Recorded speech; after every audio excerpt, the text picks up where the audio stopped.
Pessoal, mais uma vez aqui reunidos para a gente poder fechar, né, o tema Lei de Conservação das Leis Morais do Livro dos Espíritos 2, e hoje a gente vai falar um pouquinho sobre necessário e supérfluo, privações voluntárias e mortificações.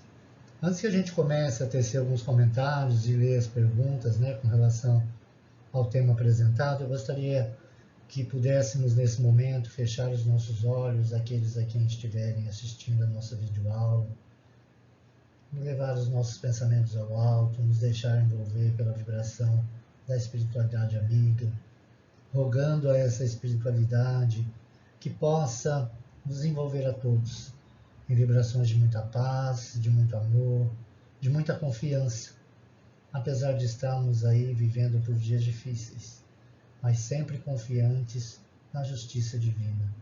Que a tua paz, mestre, querido amigo, possa nos alcançar a todos, trazendo a cada um de nós nesses dias difíceis muita paz, muita perseverança e muito equilíbrio, Senhor, já que nos encontramos distante às vezes das pessoas a quem amamos, mas que possamos vibrar em benefício delas e de nós mesmos. Esteja conosco, mestre querido e amigo, hoje e sempre, e que assim seja.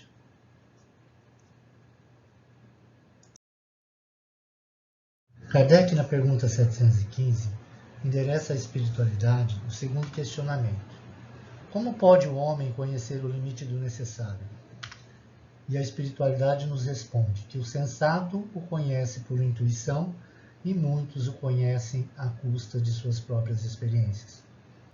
Quando por intuição nós sabemos discernir entre o necessário e o supérfluo, isso dificilmente nos trará complicações com relação às experiências vivenciadas dentro desse contexto.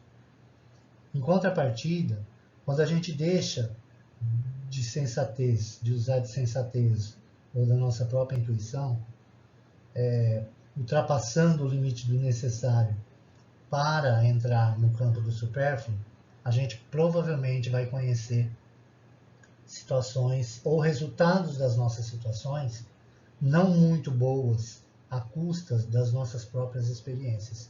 Observem nas figuras abaixo e tirem as suas conclusões.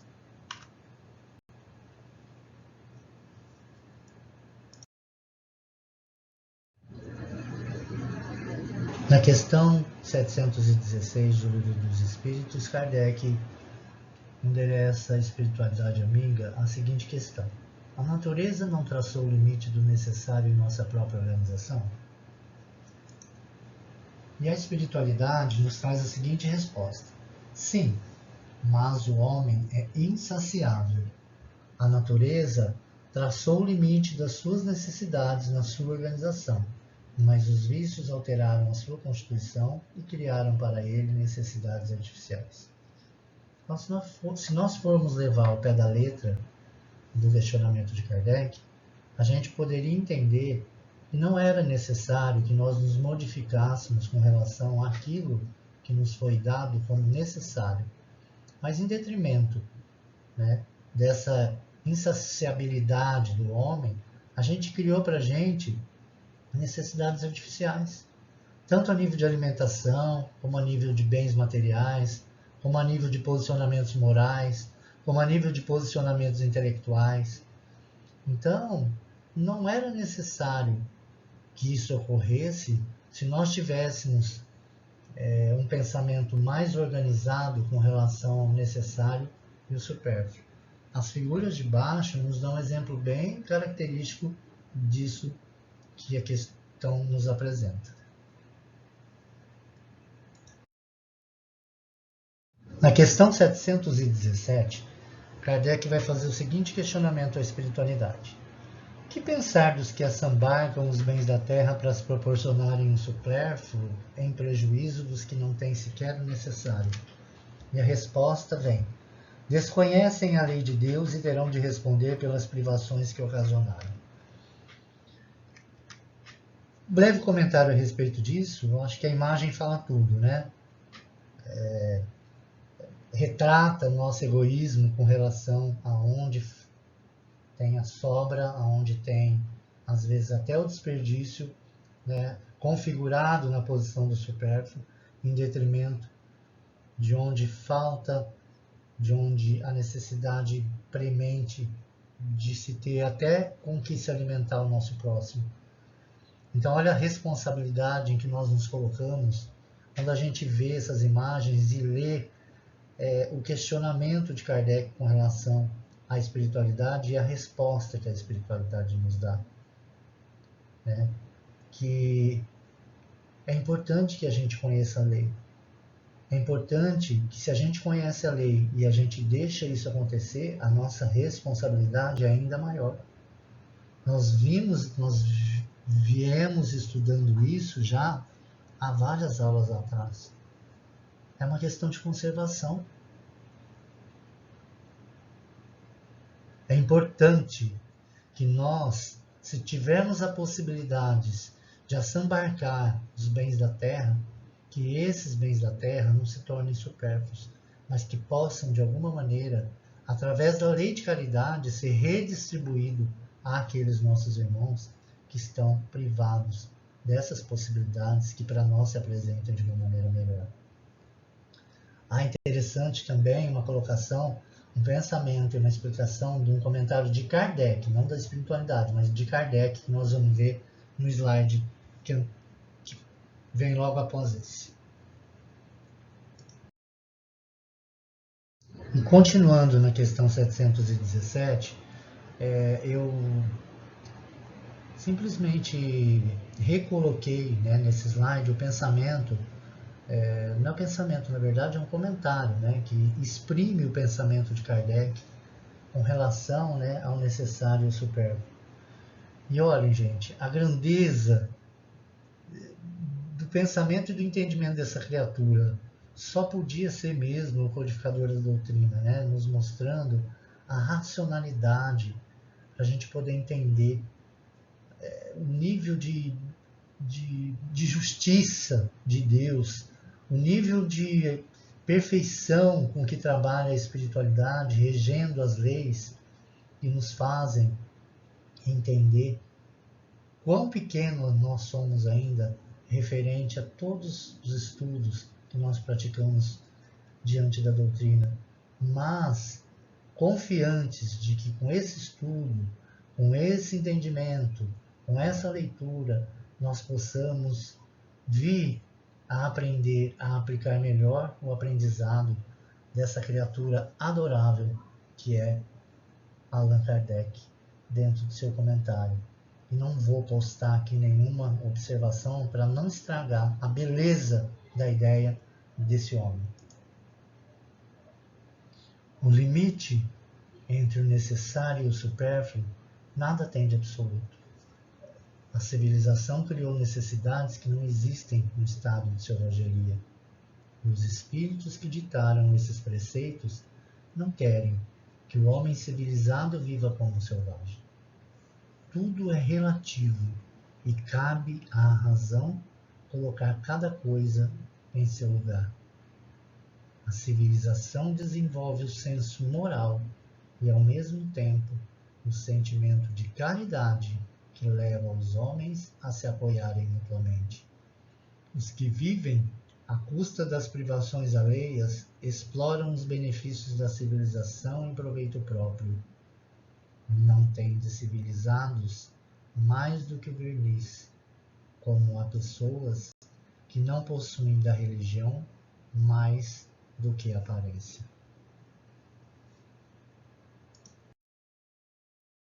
Esse comentário de Kardec, que eu achei assim de uma sensibilidade absurda, né?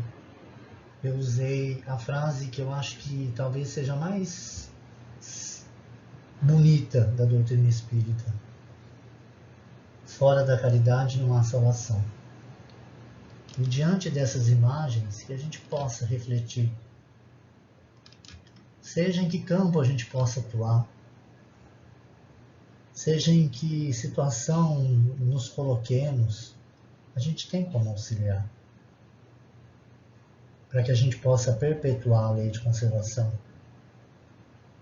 Se na posição de Irmã Teresa de Calcutá, alimentando esse indivíduo subnutrido, se se na posição de Divaldo, mantendo uma instituição que possibilita a crianças que foram abandonadas à frente dessa instituição a possibilidade do estudo, da profissão, de um dia saírem espíritos melhores do que adentraram nessa reencarnação.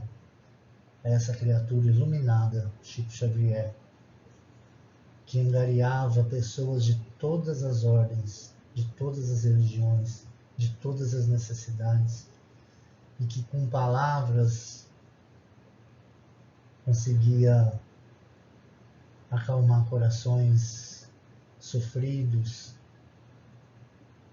A essa nossa companheira, da qual eu não consigo identificar por nome, mas que não é relevante,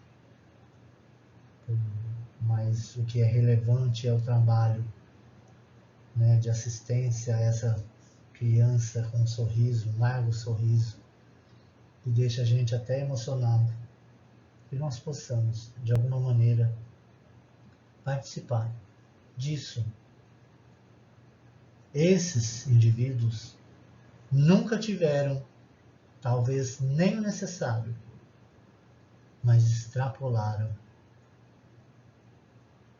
e tiraram das suas próprias necessidades para poder auxiliar os mais necessitados que eles. Há uma frase muito bonita que diz assim, né? As mãos que trabalham valem mais que os lábios que oram.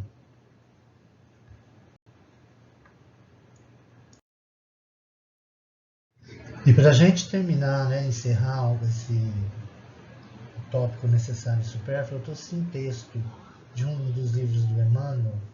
Eu não me lembro ele agora, mas eu prometo para vocês que depois eu até coloco para vocês em particular o livro que está. Esse é um livrinho de bolso que a gente estuda isso com mensagens de entendimento sobre os preceitos do Cristo, né? E ele diz assim, ó, roupa para o corpo e conhecimento superior para a alma também.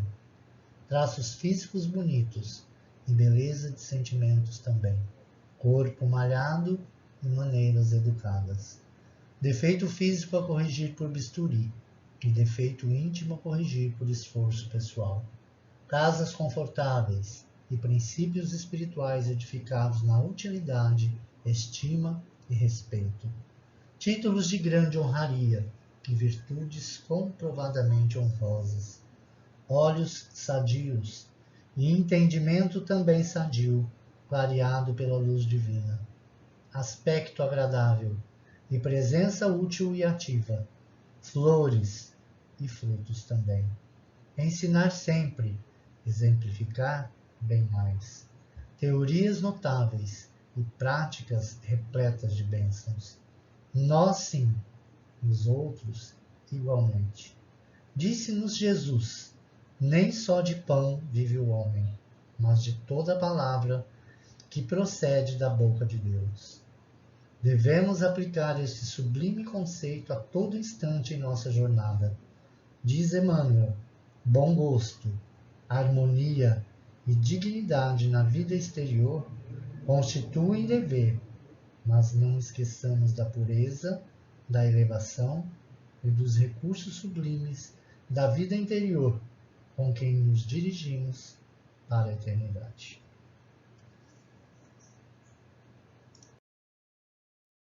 A gente vai falar um pouquinho sobre privações voluntárias e mortificações.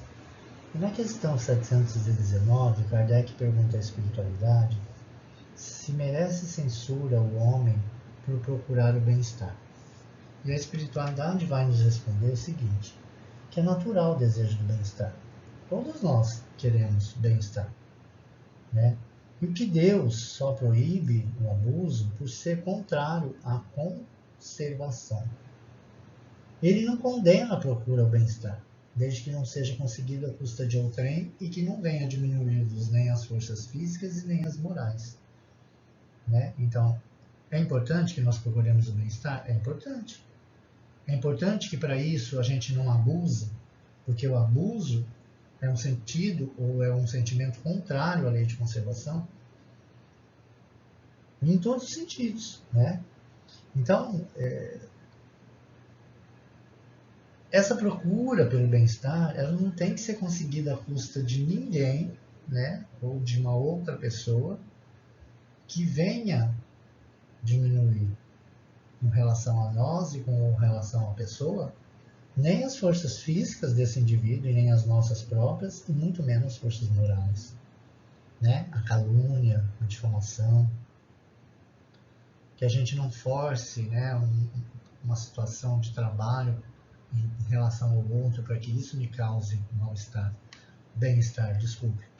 Então, aqui um gráficozinho nos ensinando mais ou menos o que é uma relação de abuso com relação a gente procurar o bem-estar, né? Se a gente abusa na procura do bem-estar, a gente ocasiona um desequilíbrio, tanto com relação àqueles que estão envolvidos nessa busca do bem-estar, como com relação a nós mesmos. E esse desequilíbrio pode nos trazer muitas mazelas.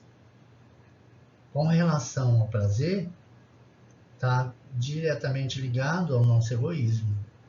Com relação à nossa dor, está relacionalmente ligado aos nossos sofrimentos. Então, percebam que isso, se não for bem trabalhado, pode virar uma bola de neve, é um ciclo que não tem fim. É um caminho passando para o outro, um caminho passando para o outro, tá vendo? É um gráficozinho para a gente poder entender o que seria isso que a espiritualidade está nos mostrando, né? Vamos para o próximo.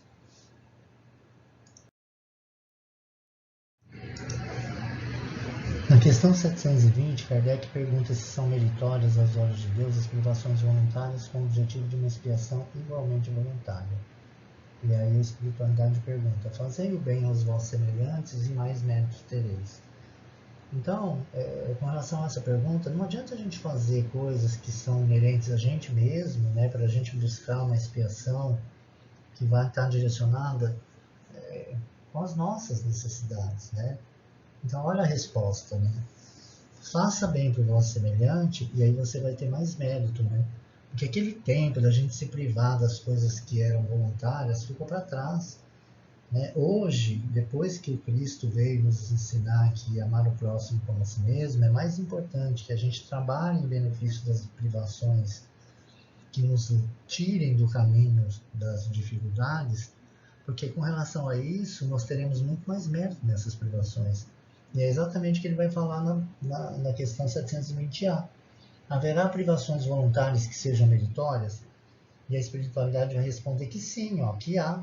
Que a privação dos gozos inúteis, né, aquelas privações que nos trazem alegrias inúteis, né, vantagens inúteis, coisas que não nos levem a nada, elas são extremamente importantes, porque elas vão desprender da matéria o homem e vai elevar a alma dele. Então, que é meritório resistir à tentação, que arrasta ao excesso ou ao gozo das coisas inúteis. À medida em que essas tentações se apresentem para nós, né, e nós nos resistimos a nos entregarmos a esses excessos, para nós é ótimo, porque eleva a nossa alma. E é o homem que tira do que é necessário para que dá ao se carecem do bastante. Se a privação não passar do simulacro, será uma irrisão, né? Então será assim. Se a gente fizer isso só para mostrar para o outro, né, a gente não vai ter a nossa paga, que é a paga do Cristo, né? A gente vai ter a paga dos homens. Então olha a importância, né? A gente tem que se privar dos gozos inúteis? A gente tem que ter privações voluntárias? Tem. Elas são meritórias? São. Desde que essas privações realmente nos retire dessas coisas que são inúteis, né? Para o espírito, né? E por que meritório? Porque faz com que a gente resista à tentação.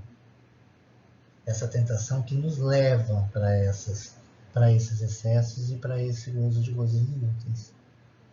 É a mesma coisa que o homem tirar do que lhe é necessário para dar ao que carecem do bastante. Como o óbolo da viúva, né? Que tirou daquilo que ela menos tinha e ainda assim ela conseguiu doar. Agora, se todo esse processo de privação não passar de uma simulação para que o outro olhe, será apenas uma enganação que a gente está vivenciando.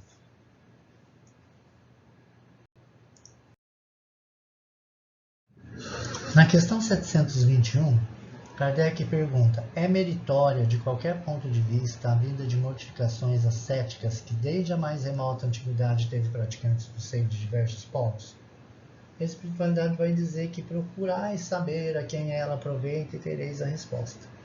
Se somente serve para quem a pratica e o impede de fazer o bem, é egoísmo, seja qual for o pretexto com que entendam de colori-la. Privar-se a si mesmo e trabalhar para os outros, tal a verdadeira mortificação, segundo a caridade cristã.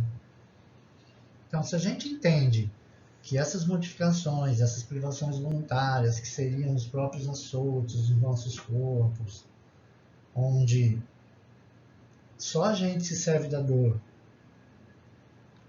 né? Ou a gente se afasta de coisas, daquilo que eu falei às vezes, de ter alguma barganha, eu não vou fazer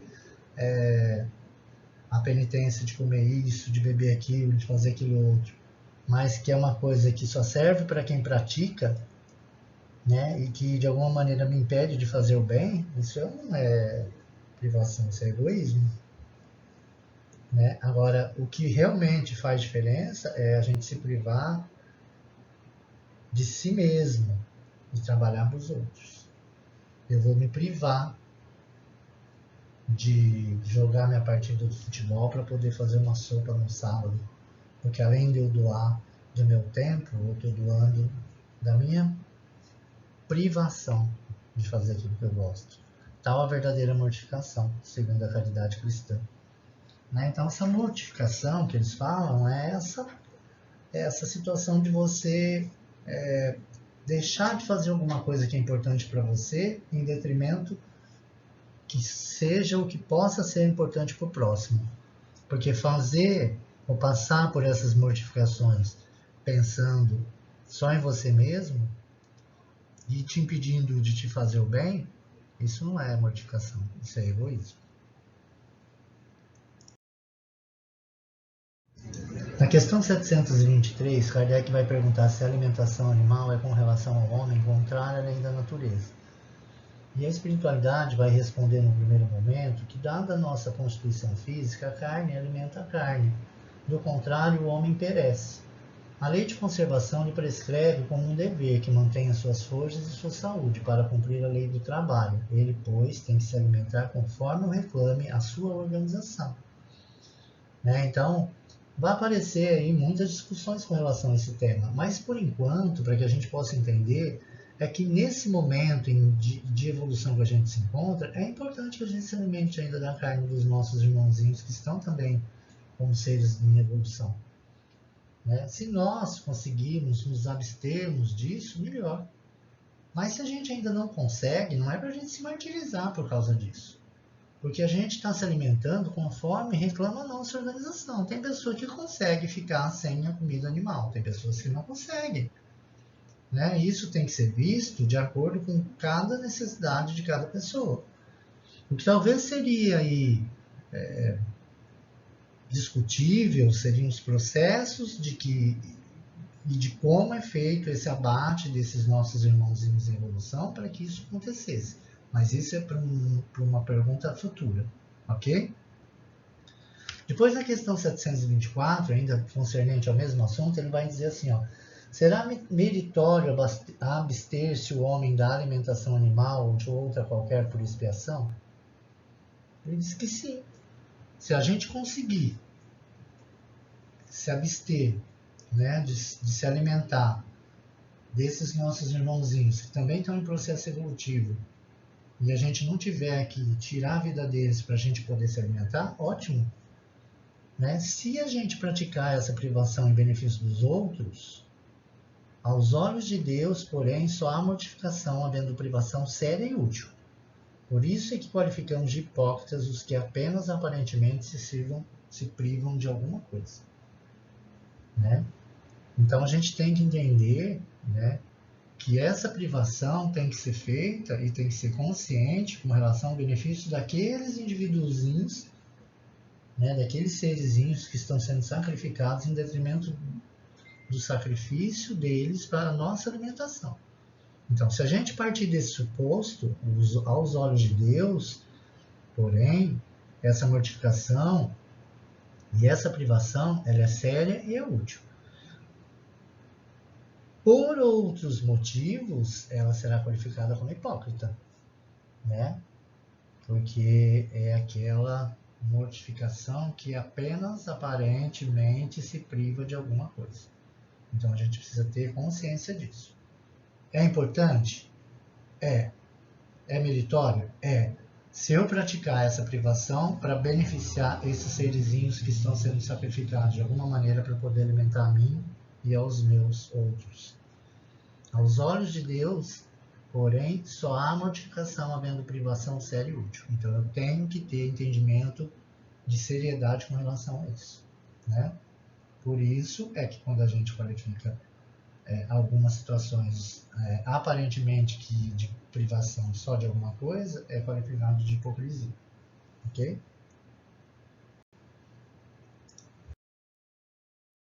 Então, 725, Kardec vai perguntar de que se deve pensar das mutilações operadas no corpo do homem ou dos animais, né? E aí o questionamento, né, a resposta vem através de um questionamento da espiritualidade, né? A que propósito semelhante questão, né? Que propósito tem vocês me perguntarem isso, né?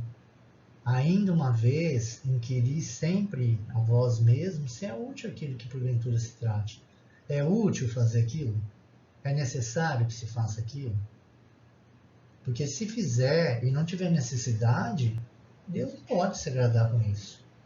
Porque é inútil, né? E o que é nocivo vai ser sempre desagradável a Deus. Porque, ficai sabendo, Deus só é sensível aos sentimentos que elevem para Ele a nossa alma. Obedecendo-lhe a lei e não a violando, é que podereis forrar-vos ao jugo da vossa matéria terrestre, né? Então, se a gente obedece a lei e não viola, é que a gente pode buscar, como eu diria, um julgamento mais suave daquilo que a nossa matéria terrestre faz. Então, é desproposital isso, né? Pegar um animal e você ter que injetar alguma coisa na goela desse animal para que o fígado dele vire um prato de iguaria, ter que sacrificar uma vaquinha num processo de gravidez para poder comer o que eles chamam lá, daquele boizinho pequenininho lá, que eu nem sei o nome. São exemplos grotescos? São, mas existe. E que propósito, né, a gente tem fazendo isso, gente? Totalmente fora de propósito. O que é fora de propósito não é agradável a Deus. O que não é agradável a Deus, né, não tem a aprovação dele, né? Muito pelo contrário, é o descontentamento dele, né? Não é isso a nível de julgamento, mas é a nível de entendimento, ok? Na questão 726, Kardec vai dizer o seguinte: visto que os sofrimentos deste mundo nos elevam, se os suportarmos devidamente, dar-se-á que também nos elevem os que nós mesmos nos criamos? E olha a resposta. Os sofrimentos naturais são os únicos que elevam, porque vêm de Deus. Os sofrimentos voluntários de nada servem, quando não concorrem para o bem de outrem. Supões que se adiantam no caminho do progresso os que abreviam a vida, mediante rigores sobre-humanos, como o fazem os bons, os faquires e alguns fanáticos de muitas seitas? Por que de preferência não trabalham pelo bem de seus semelhantes? Vistam o indigente, consolem o que chora, trabalhem pelo que está enfermo, Sofram privações para alívio dos infelizes, então suas vidas serão úteis e, portanto, agradáveis a Deus. Sofrer alguém voluntariamente apenas por seu próprio bem é egoísmo. Sofrer pelos outros é caridade, tais os preceitos do Cristo. Cabe algum comentário? Eu acho que seu comentário só vou estragar a resposta, né?